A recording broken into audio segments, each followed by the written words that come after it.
people, it's me, Anja. My pronouns are she and her, and welcome back to my channel for a new reading vlog. I tried filming a recent reads video multiple times over the past weekend, but it just never ended up working. In the sense that, like, there was never any, like, good audio, and I know that good audio is, like, hard to find on my channel, and I know it seems like I don't care about the quality of my videos for the most part when it comes to that aspect, but I really do, and I really try to have good audio and try to have subtitles in every single video, and the reason why now you will never see that video that I tried to film over the past weekend see the light of day is literally because, like, there's never any subtitles, and I feel like that's just so rude to not have a video be accessible for, like, the entire public. You know what I mean? So anyway, I'm kind of frustrated right now because of that, so I'm not really starting this reading vlog off on a good day, necessarily, and I don't even know if this video will have subtitles until I upload it to YouTube, like, after I edit it and everything. So basically, I don't know if this video will see the light of day either, but here's to hoping. Anyway, I'm currently reading Blackbird Blue Road. Actually, I might have said that wrong. Maybe it's Bluebird Black Road.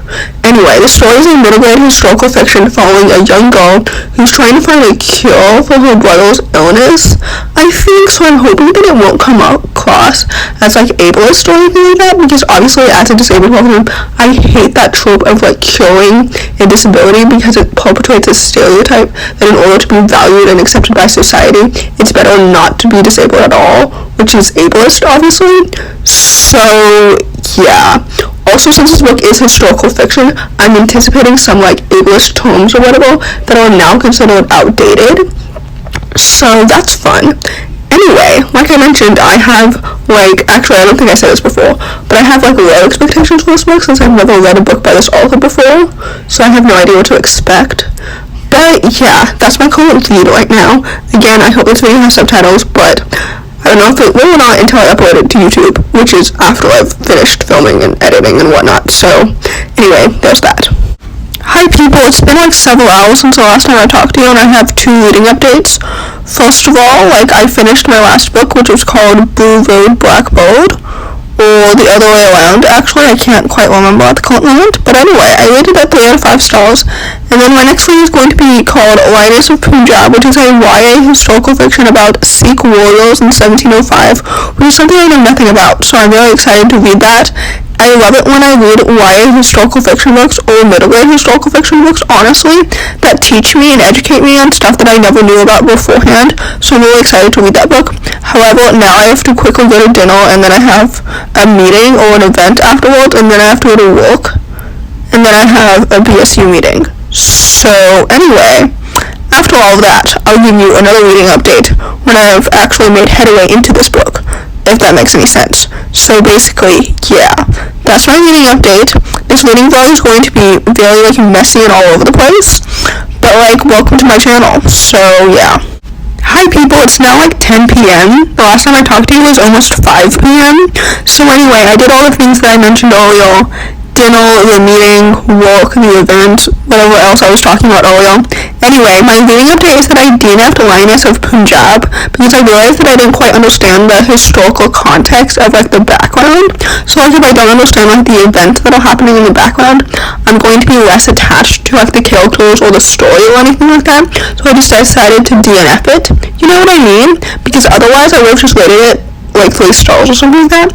But anyway, I'm currently reading Anne of Greenville, which is a YA contemporary retelling of Anne of Green Gables, and the main character is Sapphic in half Japanese. So that's really exciting, and honestly, I'm really enjoying it right now, so I think I'm going to rate it like 4 stars or something like that.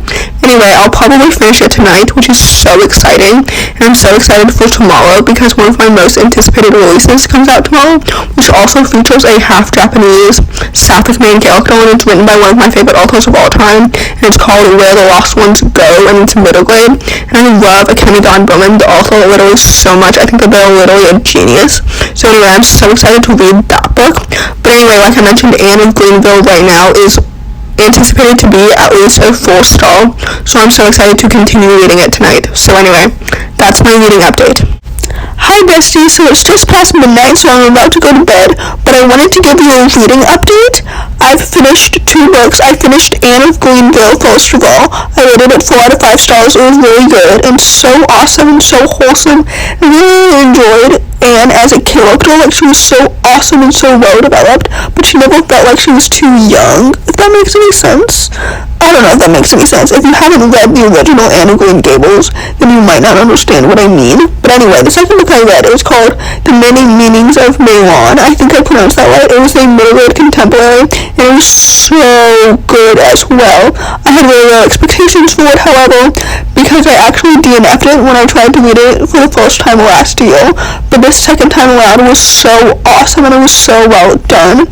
Also another 4-star read, so that's really, really awesome. So anyway, all that to say, I am going to head to bed soon, like I mentioned, because it is just past midnight, and I should head to bed instead of being irresponsible and downloading graphic novels on Libby. So, yeah, all that to say, I will talk to you tomorrow. So, yeah, see you then. Hi besties, so it's the next day, and last night I started a new book. I started a new graphic novel. It's called Squire.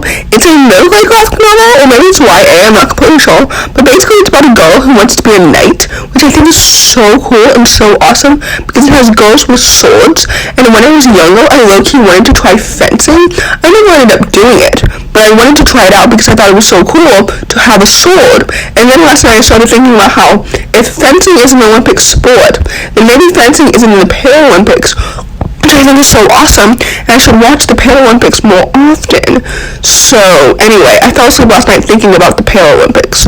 So yeah, I'm currently reading Squire. It's pretty good so far. The art and the illustrations is absolutely so pretty and so vibrant. But then after that, I will be reading Where the Lost Ones Go, because like I mentioned last night, I've been anticipating that book for so long. Alexandra is a genius, and everything that she writes, I either rate 4 stars or 5 stars. So naturally, I have very, very high expectations. But anyway, like I mentioned, Squire is so good right now, and I'm really, really enjoying it. So I think that I will also rate this 4 stars too. So overall, this has been a great reading vlog, with the exception of the book I started out with. But that's what happens sometimes.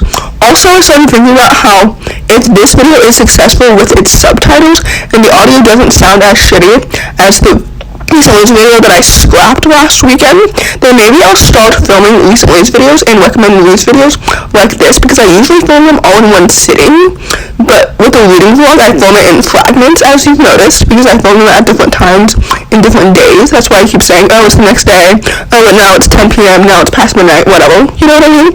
So, anyway, yeah, there's that. Anyway, like I said before, I've been really enjoying Squire, so, yeah, I'll probably finish it today at work. So yeah, there's that. Hi besties, it's now the afternoon. I'm about to go to dinner soon, and then I have an evening class right after that.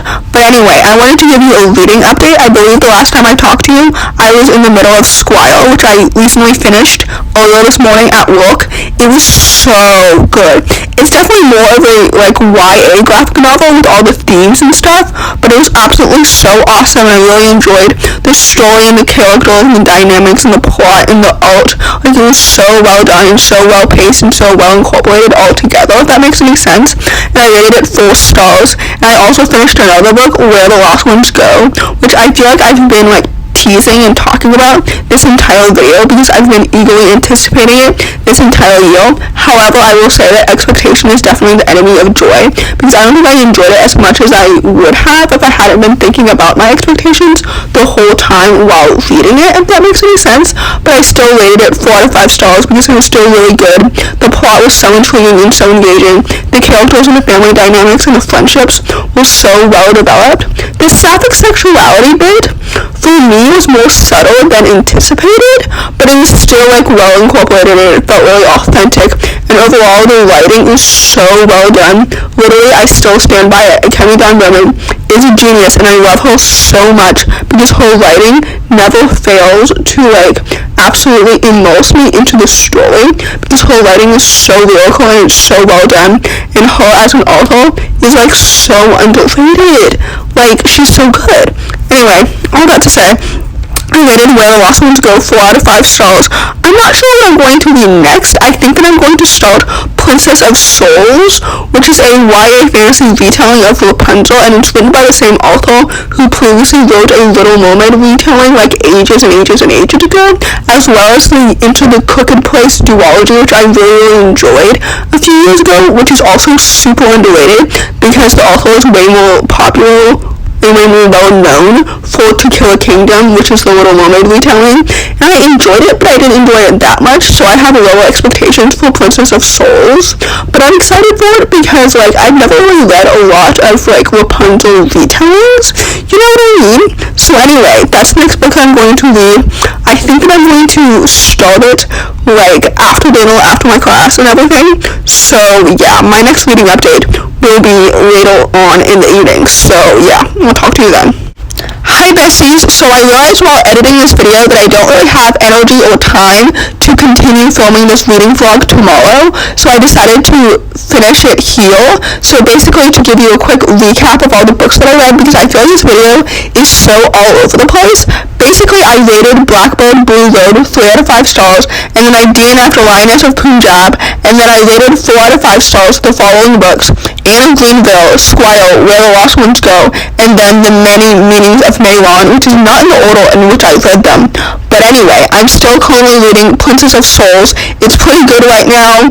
Like I mentioned, I had pretty low expectations because I previously rated To Kill a Kingdom 3 out of 5 stars, and this book is set in the same world as that book, but it's been like 5 years since I read that book, so possibly, like, the author's writing has probably improved, especially since, like I mentioned, the Into the Crooked Place duology that she wrote in between To Kill a Kingdom and Princess of Souls was definitely better than To Kill a Kingdom. So anyway, all I have to say, I think that I'm going to rate this book between 3 stars and 4 stars. I think it's also a standalone as well, so that's exciting. But anyway, all that to say, that's the end of this reading vlog. I apologize in advance that it's all over the place, but basically, if you enjoyed this video, please don't hesitate to give it a big thumbs up. Comment down below the pizza emoji if you made it all the way to the end of the video. Thanks for watching. Subscribe to my channel if you're new, and I'll see you in my next video. Bye!